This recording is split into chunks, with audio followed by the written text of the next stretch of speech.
A'udzubillahi minasyaitonirrajim. Bismillahirrahmanirrahim. Assalamualaikum warahmatullahi wabarakatuh. Alhamdulillahirabbil alamin. Wa bihi nasta'in ala umuri dunya waddin. Wassalatu wassalamu ala asrafil anbiya'i wal mursalin wa ala alihi wa ashabihi ajma'in. Ya alimallahum alimna ma yanfa'una wanfa'na bima 'allamtana wa zidna ilma wa arana al-haqqa haqqa warzuqna ittiba'ah wa arana al-batila batila warzuqna ijtinabah. Rabbana innana amanna faghfir lana dzunubana wa qina adzabannar, amma ba'd. Alhamdulillah, segala puji dan syukur adalah milik Allah. Kembali kita berjumpa di channel iDream TV ya, dalam program Keluarga Muslim ya, di mana insyaallah kita akan belajar ya bagaimana mewujudkan cita-cita kita dalam rumah tangga, yaitu rumah tangga yang sakinah, mawaddah dan juga warahmah. Ya. Sehingga kemudian kita bisa masuk ke dalam surganya Allah bersama dengan anggota keluarga kita. Dari mulai orang tua, mertua kita sampai ke anak cucu kita. Itu harapan kita. Tidak lupa kita baca salawat dan salam. Allahumma salli ala Sayyidina Muhammad wa ala ali Sayyidina Muhammad. Assalamualaikum ayuhan Nabi wa rahmatullahi wabarakatuh. Semoga Allah terima salawat dan salam yang kita baca ya, dan dilimpahkan kepada para nabi dan para rasul, wabil khusus ya Rasulullah Muhammad SAW, dan semoga kita termasuk ke dalam kelompok orang yang akan berbahagia ketika berjumpa dengan Allah nanti di yaumul mahsyar, dijauhkan dari siksa api neraka, dimasukkan ke dalam surga dan dipertemukan dengan Rasulullah sallallahu alaihi wasallam. Insyaallah ya, amin ya rabbal alamin. Sahabat iDream yang dirahmati Allah dimanapun Anda berada, di dalam kesempatan kali ini di program Keluarga Muslim saya akan mengangkat tema tentang menutup ya 10 pintu perselingkuhan ya. Sebagaimana yang kita ketahui bahwa Allah Subhanahu wa taala sudah menegaskan ya sebagai satu ketetapan hukum yang tidak bisa ditawar-tawar lagi. Apa itu? Haramnya zina, ya, haramnya perzinahan. Bahwa Allah Subhanahu wa taala menegaskan itu di dalam surah Al-Isra ya, surah yang ke-17 ayat yang ke-32 ya, Allah Subhanahu wa taala berfirman, "Wala taqrabuz zina innahu kana fahisatan wa sa'a sabila." Dan janganlah kamu ya mendekati perbuatan zina, karena sesungguhnya perbuatan zina itu adalah satu perbuatan yang keji dan satu jalan yang buruk. Ya. Jadi jangankan melakukan zina, dekat-dekat dengan zina saja Allah sudah peringatkan jangan. Ya, jadi puncak ya dari hubungan ya, relasi gitu ya, yang mendatangkan dosa antara seorang lelaki dan perempuan yang bukan mahram, puncaknya adalah perzinahan. Dan itu menjadi target iblis dan juga sekutunya, iblis dan anak buahnya. Ya, kalau berbicara laki dan perempuan yang bukan mahram, bahkan dengan mahram sekalipun banyak terjadi ya. Berapa banyak ya cinta terlarang antara paman dan keponakan misalnya. Padahal kan itu haram ya. Ipar gitu, itu kan haram itu ya. Makanya ada filmnya kan, ipar itu maut. Nah, ya. Kenapa? Karena memang ya, itulah target utama dari iblis ya. Bagaimana hubungan antara laki dan perempuan kemudian ya menjadi dosa yang puncaknya adalah perzinahan. Itu sudah tegas, jelas, tidak ada tawar menawar. Jadi jangan ada lagi kita yang berpikir boleh kali, nggak ada ya. Zina itu ya dari zaman Rasulullah SAW, bahkan dari zaman Nabi Musa itu ya, tidak boleh ya perzinahan itu dilakukan, haram hukumnya melakukan perzinahan. Bahkan saking haramnya perzinahan itu dosanya hukumannya berat. Jadi orang kalau pengen bersih dari dosa zina, kalau dia muhsan ya, artinya udah nikah gitu ya, dia harus dirajam ya, dikubur hidup-hidup ya sampai dada, kemudian dilemparin pakai batu. Kalau misalnya dia ghairu muhsan ya, belum nikah gitu, maka dicambuk ya, mi'ata jaldah ya, 100 kali cambukan. Kemudian diasingkan setahun di penjara. Baru itu bersih dari dosa zina. Berat itu ya. Bukannya enak itu dicambuk 100 kali ya. Makanya anak muda ini ya, yang enggak, yang tua juga sama lah ya. Pokoknya siapapun ya, kalau berbicara hubungan ya, interaksi antara laki dan perempuan, hati-hati dan waspada dengan perzinahan. Kata perzinahan pada hari ini ya mulai disamarkan dengan istilah perselingkuhan. Kadang-kadang saya suka bertanya, yang disebut selingkuh atau affair itu apa? Gitu kan? Apakah zina? Ya, kalau perzinahan jelas ya hukumnya haram. Tapi kalau hanya say hello, kemudian ya makan-makan bersama gitu ya, dating gitu ya. Nah, ini namanya perselingkuhan, hukumnya juga haram. Masuk ke dalam wilayah itu tadi, wala taqrabuz zina. Udah tahu nih bukan mahram. Udah tahu nih bisa punya potensi akan terjadi perzinahan, dijalanin juga ya, makan, janjian, ketemu, nobar, nonton bareng, ya. Camping, ya, naik gunung, hiking ya, dengan lawan jenis. Nah, itu namanya, kalau itu disebut sebagai perselingkuhan maka hukumnya adalah haram. Apalagi kalau kemudian yang dimaksud perselingkuhan itu adalah perzinahan. Nah, disinilah sahabat Edrim kita harus paham ya, bahwa hal itu sudah Allah tegaskan keharamannya dalam rangka apa? Dalam rangka mewujudkan rumah tangga yang sakinah, mawaddah dan warahmah. Karena perzinahan itu kata Allah sa'asabila, jalan yang buruk. Kalau punya anak nanti masalah gitu lah ya. Kalau kemudian terjadi perzinahan itu yang muncul adalah masalah. Orang tua mendapati anaknya sebelum nikah sudah zina, itu jadi masalah. Belum lagi kalau nanti dari perzinahan itu hamil, ada anaknya juga akan menanggung masalah nih ya, karena nggak boleh dibinkan kepada bapaknya, bapak biologisnya nggak boleh jadi wali. Jadi masalah ya, malu. Maka karena itu kemudian Allah tegaskan keharamannya, dan karena itu ya kita harus mewaspadai ya, segala bentuk ya, relasi antar lawan jenis yang dengan yang bukan mahram, jangan sampai terjerumus ke dalam perselingkuhan apalagi perzinahan. Nah, ya. Kenapa? Ya, karena itu tadi ya, kita ingin rumah tangga kita rumah tangga yang bahagia ya, tidak pecah kongsi ya, tidak kemudian menyebabkan perceraian gitu ya. Karena kalau udah cerai kan kasihan anak ya. Anak-anak ini kemudian menanggung ya beban besar akibat perceraian. Mereka sedih melihat orang tuanya nggak serumah. Apalagi kemudian masing-masing punya pasangan. Nah, ya Allah.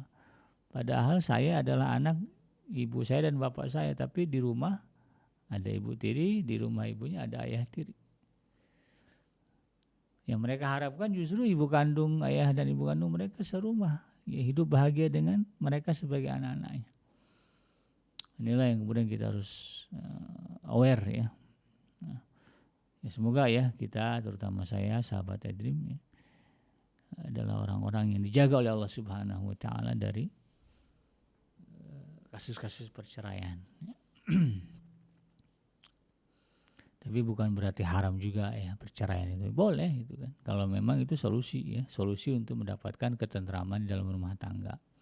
Ya ada ya rumah tangga yang kemudian ya solusinya ya rumah tangga yang berantakan ya, kacau balau, ya solusi cerai ya. Memang ada gitu. Ya, bukan tidak ada gitu. Apalagi salah satu yang menjadi korban, istrinya jadi korban KDRT misalnya, atau suaminya juga jadi korban KDRT, ya solusinya cerai lah ya. Tidak ada yang lain. Nah, oleh karena itu kemudian mari sama-sama kita coba ya memahami apa saja pintu-pintu dari perselingkuhan, dan kemudian kita tutup, jangan kita kasih celah nih, nah, ya. Agar kemudian tidak ada peluang ya bagi kita atau pasangan kita kemudian tergiring ya, terjerumus ke dalam apa yang kita namakan dengan perselingkuhan, apalagi nauzubillah perzinahan. Yang pertama, pintu dari perselingkuhan adalah kejahilan dalam hukum atau dalam urusan agama. Ya. Jadi bodoh tentang agama. Nah, ini tidak boleh terjadi nih kepada kita dan pasangan kita. Jadi apa solusinya? Masing-masing suami atau istri harus berupaya meningkatkan ilmu agama, paham agama, sama-sama ngerti agama. Makanya kemudian apa? Ngajinya bareng. Yang idealnya suami mengajarkan istri, tapi kadang-kadang ya, suami ini di hadapan istri jadi lemah, ya, karena istri tahu betul dia jeleknya suami. Sehingga berbicara agama, istrinya nggak percaya. Nah, abang ngomongin tahajud ya, abangnya istri nggak pernah gitu kan. Nah ini jadi masalah. Gitu. Oke lah, kita nggak bisa nih ya nasihatin istri, ngajak ngaji, ngajarin ngaji. Paling nggak ketemu ustaz, ketemu kiai, ya kemudian ngaji bareng. Kalau sekarang malah mudah ya, datangkan guru privat gitu kan, ya ke tempat kita, ya. Kemudian ngaji bareng, ya, belajar baca Quran misalnya, belajar doa-doa. Gitu.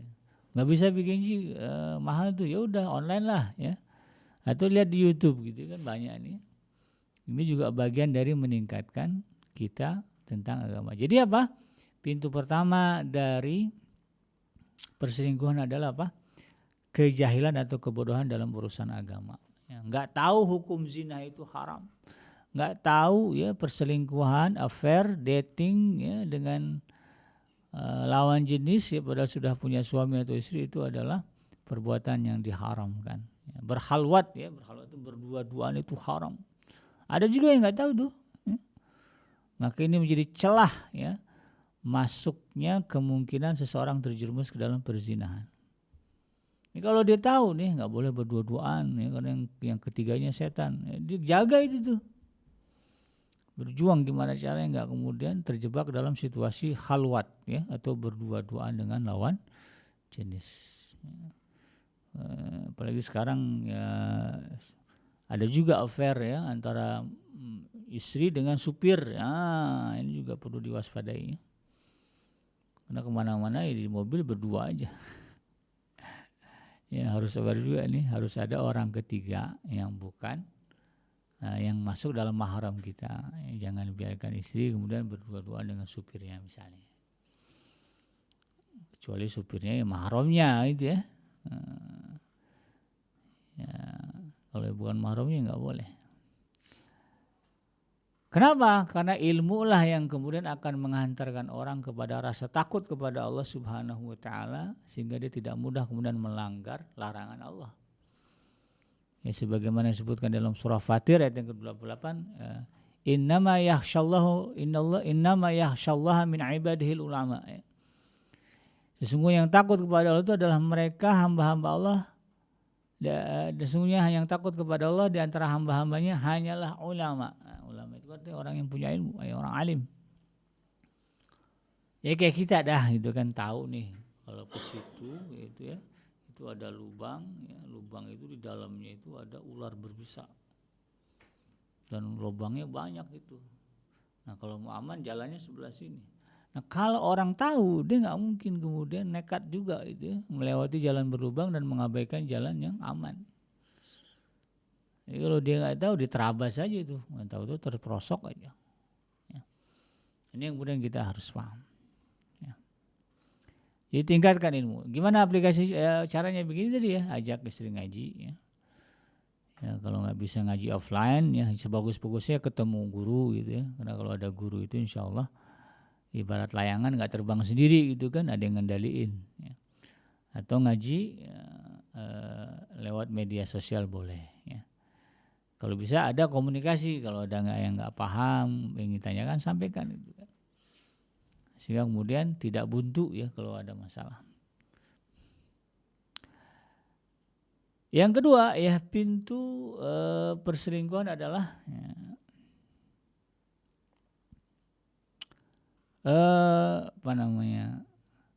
kurangnya menjaga kehormatan. Kurangnya etikat ya, atau kebiasaan atau semangat menjaga kehormatan diri ketika keluar rumah, terutama ini bagi kaum wanita. Jadi kalau mau keluar rumah ya, ini diupayakan ya, terutama bagi kaum wanita, harus diingat ya, bahwa Anda adalah seorang wanita muslimah kemudian punya suami. Maka jangan kemudian tidak menyadari itu. Ya, Islam memang tidak melarang seorang wanita, seorang istri itu untuk kemudian keluar rumah. Tidak dilarang, apalagi di situ ada urusan, ada hajat yang sifatnya penting ya, uzur ya, harus pergi juga ya, tidak masalah. Tapi harus diingat bahwa Anda adalah seorang istri, punya suami, maka kemudian jaga itu. Ya, kehormatan sebagai seorang istri termasuk juga suami. Ya, harus bisa menjaga kehormatan diri sebagai seorang suami. Ya, ketika istri keluar ya, sudah izin dengan suami ya, dia ingat itu bahwa saya adalah seorang istri dan kehormatan saya sebagai seorang istri harus dijaga. Maka kemudian dia tidak akan mudah mengiyakan ya celah-celah ya, kemungkinan terjadinya affair, perselingkuhan, apalagi nauzubillah perzinahan. Makanya kalau di barat ya ada kebiasaan kalau orang udah nikah itu membedakannya dia punya cincin itu ya. Bukan cincin ini ya, cincin emas gitu kan. Tapi kan laki-laki nggak boleh pakai emas ya. Kayak saya pakai cincin ini gitu. Kalau di barat ya yang bukan Islam ya, mereka pasti masing-masing pakai cincin emas, laki-lakinya pakai cincin emas, perempuannya yang isinya pakai cincin emas, sehingga orang tahu dia sudah punya pasangan, sudah nikah, dan bangga mereka biasanya itu menunjukkan itu, sehingga orang kemudian tidak mudah mengganggu, menyapa. Teorinya gitu, tapi prakteknya nggak begitu juga ya. Nah, perselingkuhan di barat ya juga marak gitu kan, bahkan menjadi hal yang sudah biasa ya di dalam kehidupan sosial mereka. Nauzubillah. Nah, dalam hal ini sahabat Adrim yang dirahmati Allah ya, Islam juga menegaskan ya bahwa seorang istri ya harus memahami ya atau berkewajiban menjaga martabatnya ya sebagai seorang istri. Suami juga sama. Karena pada dasarnya pernikahan ya sahabat Adrim itu kan ikatannya kalimat Allah kan. Kalau dulu saya ingat banget ya, ketika nikah itu ya dibaca syahadat, kita bersaksikan kepada Allah. Jadi nggak sembarangan itu gitu ya. Tapi itu adalah ikatan, pernikahan itu adalah ikatan Allah, janji suci. Makanya harus dijaga itu. Tidak boleh kemudian mengabaikan itu ya, mengabaikan itu, sehingga ketika istri ingin keluar rumah, suami ingin keluar rumah, dandan ala kadarnya, jangan dandan jor-joran ya, pengen dibilang cantik dan tampan oleh orang di luar. Ini bagian dari tidak menjaga kehormatan diri sebagai istri atau suami. Di rumah pakai daster sobek, begitu keluar rumah pakai baju mahal, wangi, begini-begini. Yang mendapatkan itu siapa? Ya orang di luar, laki-laki lain. Suaminya nggak merasakan itu. Ini nggak menjaga kehormatan diri sebagai seorang istri. Atau suami sama ya, di rumah ya cuma pakai celana HW ya, celana pendek doang ya, kadang-kadang pakai kaos oblong ya. Keringetan, bau gitu ya. Tapi kalau keluar rumah necis, klimis, apalagi sebutnya wangi. Nah, ini juga tidak paham kehormatan diri sebagai seorang suami. Kalau keluar, jadi seharusnya justru dandanan terbaik kita sajikan, kita berikan kepada suami dan istri kita kalau kita paham ya. Yang lebih berhak untuk melihat kita sebagai wanita cantik, sebagai laki-laki tampan adalah pasangan kita. Oke, kalau di rumah itu harus selalu wangi. Jangan sampai istri komplain, bang bau atau neng bau, jangan begitulah ya. Makanya kemudian di dalam surah Al-Ahzab ya, ketika berbicara perempuan keluar rumah ya, atau bicara dandanan perempuan ya, disebutkan di dalam surah Al-Ahzab ayat 33, wa qarna fi buyutikunna wa la tabarrajna tabarrujal jahiliyatil ula. Dan tinggallah kalian di dalam rumah-rumah kalian dan janganlah kalian berdandan sebagaimana dandanan ala jahiliyah dulu gitu ya. Itu tadi ya, dandannya untuk orang lain, bukan untuk suami atau untuk istri kita. Bahkan dalam satu hadis ya, kalau ada perempuan nekat keluar rumah dengan memakai wewangian ya, wewangian dalam artian melebihi kewajaran, sebetulnya bukan berarti nggak boleh pakai wangian, boleh kan. Sekarang begini, kalau dibilang nggak boleh perempuan pakai parfum kalau keluar rumah, apakah mana yang lebih baik ya, bau wangi parfum bau ketek kan begitu. Ya kan ada juga ya perempuan kalau nggak pakai parfum ya bau ketiak begitu kan. Ya logisnya apa? Maka lebih baik kasih bau wangi ya, berarti kan boleh pakai minyak wangi gitu kan. Ada juga yang ekstrim melarang perempuan keluar rumah pakai wewangian. Dasarnya apa? Hadis ini, ada hadis nih ya. Ayyuma imra'atin ista'arat ayyuma imra'atin ista'tarat thumma marrat 'alal qaumi liyajidu rihaha fahiya zaniyah ya. Jadi kalau ada perempuan kemudian dia pakai wewangian ya, lalu kemudian dia keluar rumah menjumpai orang-orang hingga orang itu mencium wanginya, maka disebut di dalam hadis ini ya fahiya zaniyah, maka dia itu sama dengan pelacur. Hadis riwayat Imam Ahmad ya.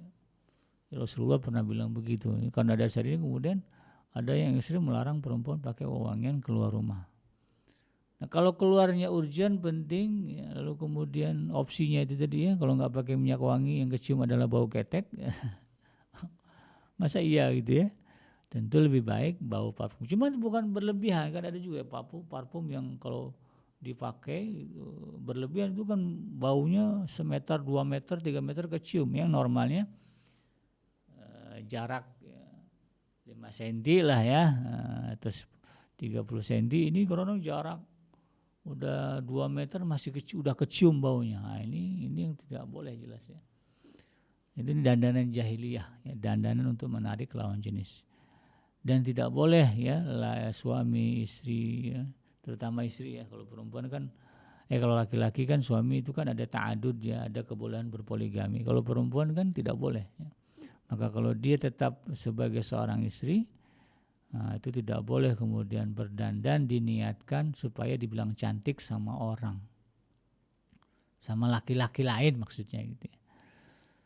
Oh, nanti kan ada teman-teman SMA itu di situ, ingat tuh mantan-mantan lo tampil dandan secantik-cantiknya, itu haram, tidak boleh. Biasa aja lah. Justru kalau mau dandan cantik itu di depan suami mau pulang kerja nih, bentar lagi mandi dulu rapi-rapi ya, pakai wangi-wangi, dandan yang menor. Begitu suami pulang dibukakan pintu, suaminya seneng, istrinya sudah ready dengan segala kecantikan maksimalnya. Nah, ini benar. Kadang-kadang suami pulang ya, disambut istri dengan itu tadi ya, daster sobek ya, plus bau apa ya, bau dapur gitu ya. Aduh, ini kadang-kadang sering terjadi. Aduh, Abi Kenji udah tua-tua, itulah yang harus kita jadikan jihad. Karena perselingkuhan itu sahabat Edrim tidak mengenal usia, banyak kok ya. Aki-aki itu ya, udah tua-tua itu ya, sempat-sempatnya bisa-bisanya affair ya, melakukan perselingkuhan, perzinahan, bahkan nauzubillah ya. Jadi istri-istri yang walaupun sudah tua ya tetaplah ya berupaya di depan suami untuk kemudian tampil sebaik mungkin, secantik mungkin ya. Itu nilainya ibadah dan jihad ya. Kemudian pintu yang ketiga, ini adalah masalah pandangan. Ketika seseorang tidak bisa menahan pandangannya dari yang bukan mahramnya, ini kemudian bisa terjerumus ke dalam perselingkuhan dan juga perzinahan. Makanya kemudian di dalam Al-Quran jelas ya diperintahkan agar kemudian ya baik lelaki dan perempuan untuk kemudian menundukkan pandangan di dalam surah An-Nur. Ya. Laki-laki perempuan kalau udah di luar rumah ya berjuanglah, berjihadlah ya dengan niat karena Allah untuk kemudian menundukkan pandangan dari yang bukan mahram. Ini kalau ada ustadz kita yang terkenal ya, kalau saya lihat misalnya kayak Ustadz Somad itu kalau berbicara dengan lawan jenis beliau biasanya berpaling. Syekh-syekh di Arab juga banyak seperti itu. Kadang kan ada host-host ya di TV itu kan perempuan, sehingga mereka terpaksa harus ya, berhadapan, tapi bicaranya berpaling. Bahkan kalau di Arab Saudi itu studio ketika ada hostnya perempuan itu berbeda. Jadi ustadznya, syekhnya sendiri, perempuannya sendiri di ruangan berbeda. Tapi mereka bisa berkomunikasi dengan jelas. Nah, itu lebih bagus.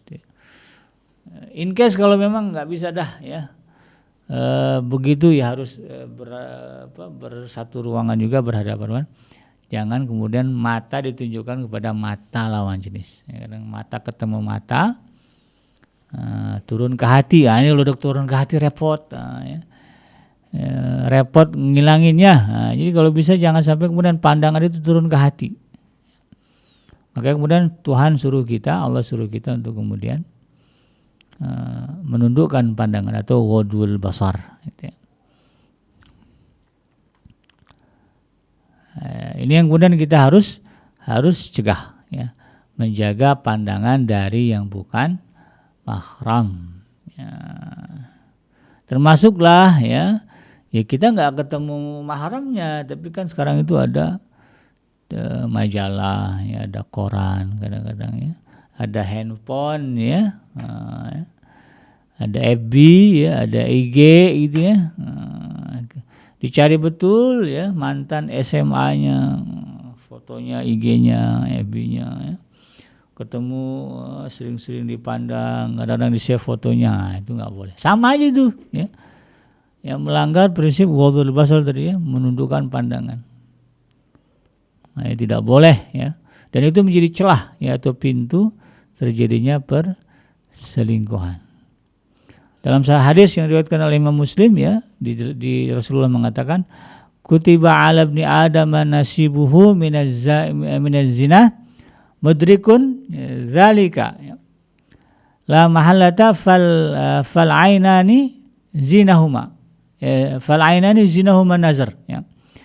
Setiap anak Adam telah ditakdirkan bagian untuk berzina dan ini satu yang pasti terjadi ya, disebutkan mudrikun zalik ya.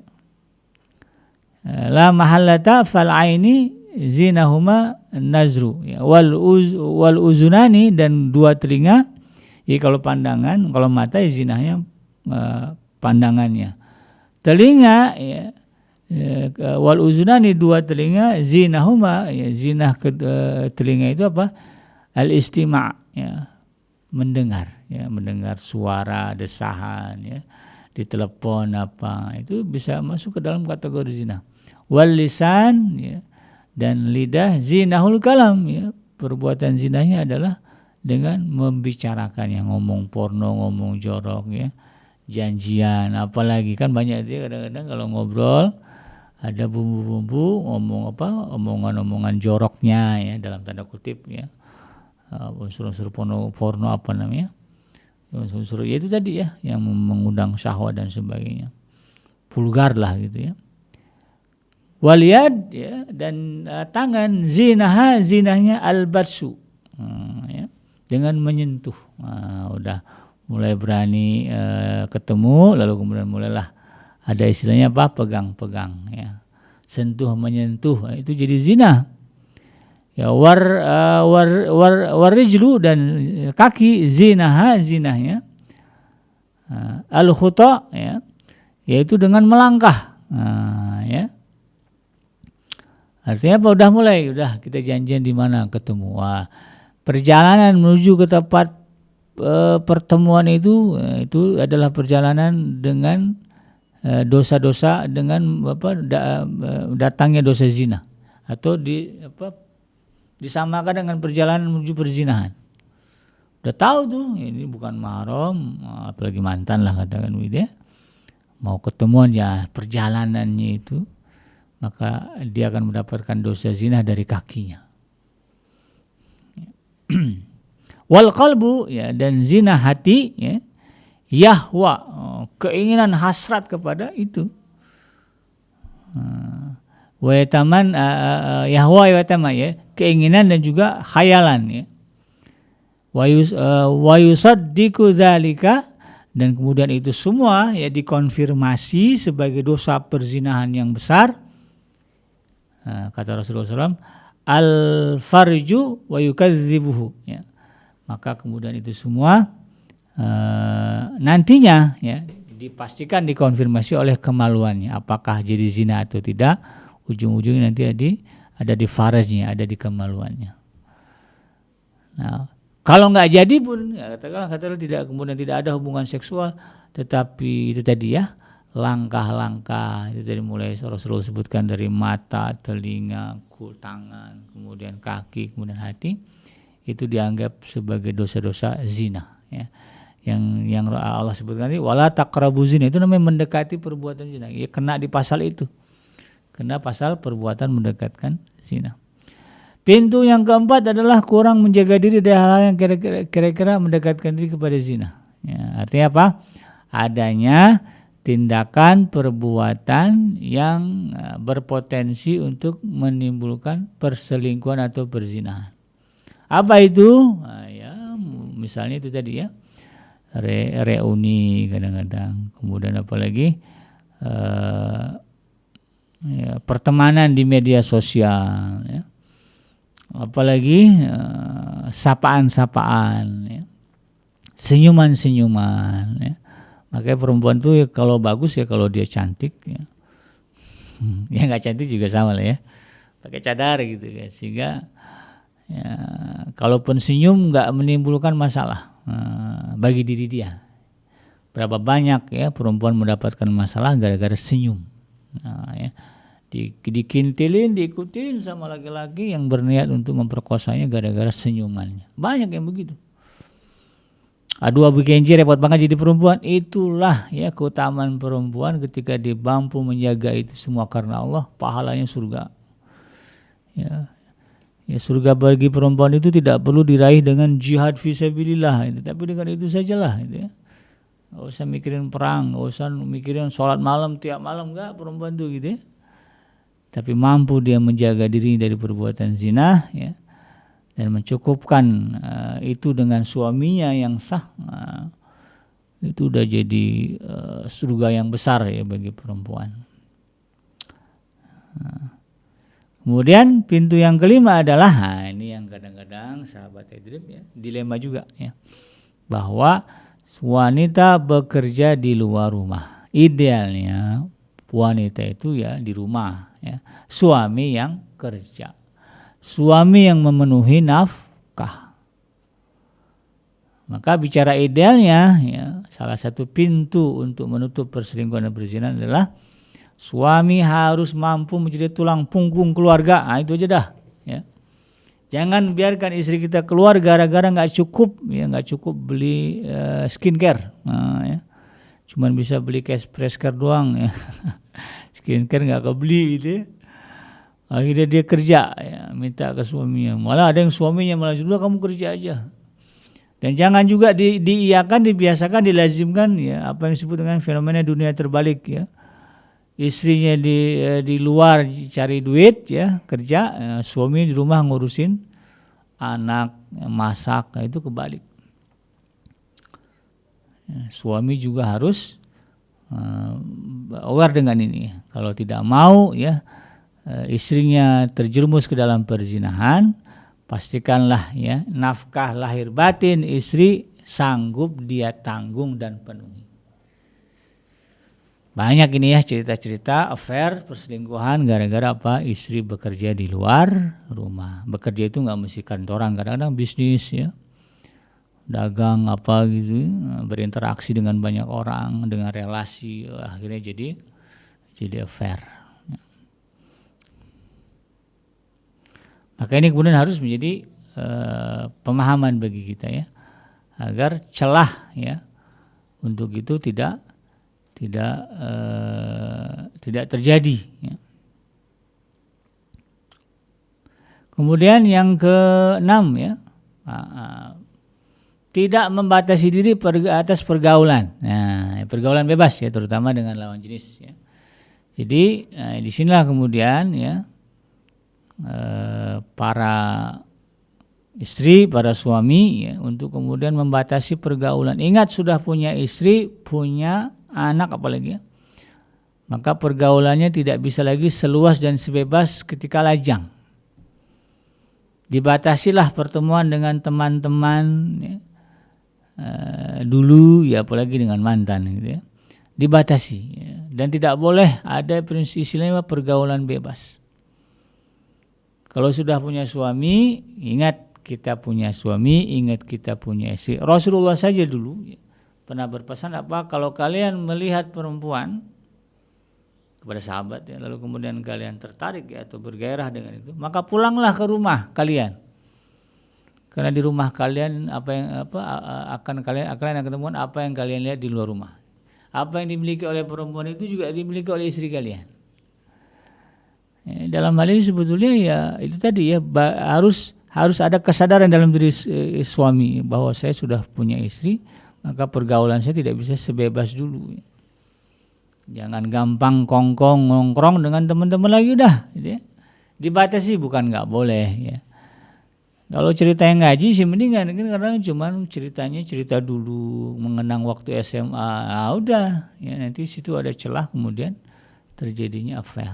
Oh jadi di mana sekarang ya? Lu tahu nggak tempatnya? Wah jadi ke sana tuh gara-gara tidak membatasi pergaulan. Apalagi kemudian pergaulan itu adalah dengan lawan jenis. Ya. Yang ke-7 adalah pintu persinggungan adalah menghambur-hamburkan uang ya, atau berfoya-foya. Ini juga merupakan pintu atau celah dari perselingkuhan. Ketika Allah berikan kita rezeki yang lebih, maka hati-hati dengan foya-foya, menghambur-hamburkan uang, ngundang orang, party sana, party sini, ayo kumpul kita saya bayarin. Yang kayak gini-gini sahabat Edrim, merupakan celah atau pintu dari perzinahan. Jadi bagaimana bagusnya? Justru sebaik-baik uang yang kita miliki, rezeki yang ada pada diri kita, kita gunakan untuk memenuhi hajat kita, keluarga kita. Kita di sini artinya diri kita, kemudian pasangan kita, keluarga kita ya, keluarga kecil kita dan keluarga besar kita. Orientasi dari menggunakan harta itu udah lebih ke sana. Bukan lagi ceritanya yang ngumpulin teman-teman, ngumpulin orang ya. Kemudian dangdutan itu ya. Nah, itu bukan seperti itu. Tapi bagaimana kemudian kita gunakan untuk kemaslahatan akhirat. Nah, yang undang pengajian bagus gitu ya. Undang ustadz pakai harta kita ya. Ya, kalau mau ngadain milad gitu ya, tidak lagi kemudian ngundang ya. Tidak bikin party, tapi acaranya pengajian. Ya, atau doa bersama ya. Kemudian pintu zina yang ke-7 ya. Ya adalah ini tadi ya. Cinta lama bersemi kembali ya, atau CLBK ya bahasa kita. Bahwa kita punya memori, punya kenangan, harus kita tahan, jangan sampai kemudian itu naik lagi ya, bersemi kembali, terutama yang istri ya. Kalau perempuan saya kata, kalau suami kan masih ada rukhsah ya di dalam syariah, dia bisa beristri lebih dari satu, tapi kalau istri kan nggak bisa ya. Maka kalau sudah bersuami ya, tidak ada lagi cerita ya bertemu dengan orang-orang yang dulu pernah berhubungan dengan kita lagi ya, dalam konteks percintaan. Jadi jangan sampai nih ya kisah-kisah lama kita, percintaan kita yang dulu gitu, cerita-cerita dulu zaman SMA, zaman SMP, kemudian ya, muncul lagi ketika kita sudah berstatus sebagai seorang istri. Kalau perlu ketemu mantan tutup muka, nah, pakai masker kayak buang muka kemana gitu. Suami istri, ya, suami juga sama lah gitu ya. Ya pura-pura nggak tahu aja lah gitu. Itu nggak mutusin tali silaturahim, bukan mutusin, tapi menjaga kemaslahatan silaturahim kita dengan pasangan kita. Ya, itu yang lebih penting gitu ya. Kemudian apa? Yang ke-9,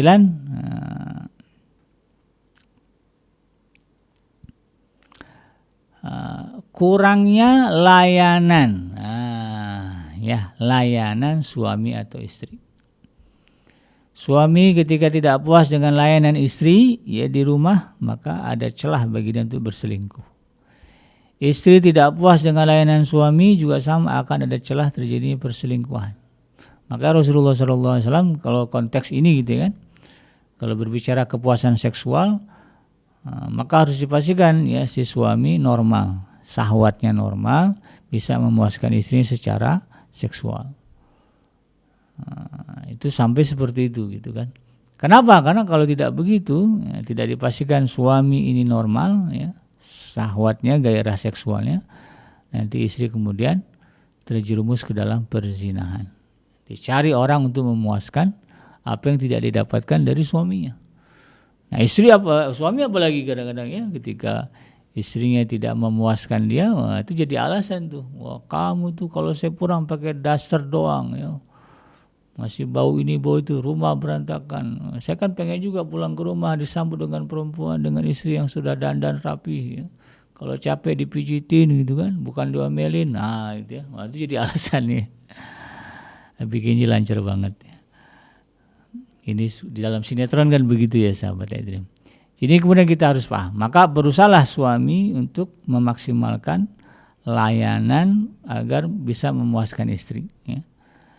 Kemudian istri apalagi ya, berusaha ya agar kemudian bisa memenuhi permintaan suami ya. Makanya bahkan ya kalau Ustadz siapa ya, Ustadz Bendri ya, Bendri Jaisur Rahman itu sampai menekankan istri ya harus paham kalau suami berhasrat, dia lagi haid gitu ya, lagi menstruasi, itu harus cari cara agar suami tetap terpuaskan secara seksual walaupun tidak melalui persetubuhan itu kan, tapi dengan cara yang lain ya gimana lah itu ya. Kalau mau ini saya tanya Ustaz Bedri lah itu ya. Nah, dan yang terakhir adalah ya yang ke-10 ya, pintu perzinahan adalah lemahnya kekuatan akal kita untuk melawan hawa nafsu. Artinya apa? Tidak ada tekad dan itikad untuk menolak. Ya, jangan easy going, ya, prinsipnya itulah. Ya. Diajak ke sana kemari mau aja. Ya, bro kumpul di sini, ayo. Ayo ke sini, ayo. Nah itu nggak boleh. Istri ya lagi WA sama teman-teman kemudian diajak, ayo kita kumpul di sini. Ya, alasannya apalah. Kalau jangan mengiyakan, jangan mudah. Makanya kemudian bagi istri kalau mau keluar rumah harus izin suami. Ini dalam rangka ngerem ini nih ya. Kadang-kadang kalau udah mengiyakan ya, gampang mengiyakan, main pergi aja, nah itu bahaya. Nah, nanti terjerumus ke sana kemari ya, ujung-ujungnya kemudian terjadi affair, perselingkuhan, perzinahan dan sebagainya. Jadi sebisa mungkin ya kita berusaha untuk tidak mengiyakan apa yang diinginkan oleh hawa nafsu ya. Kan enak tuh maunya sih kumpul sama teman-teman di sana ya. Itu kan keinginan hawa nafsu ya. Kalau mau kumpul dengan suami lah ya, tunggu suami pulang, ajak anak-anak ya pergi bareng kemana. Misalnya teman-temannya ngasih foto gitu, share, kita lagi kumpul di sini ya. Pengen juga deh gitu kan, kenapa nggak diajak? Nggak usah sedih, tungguin suami pulang, bang. Tadi teman saya lihat tuh nge-share foto di sini. Saya juga pengen ke sana. Nah, suami ya harus siap juga dia. Siap dana. Ayo yang kita pergi demi menjaga keutuhan rumah tangga. Ya.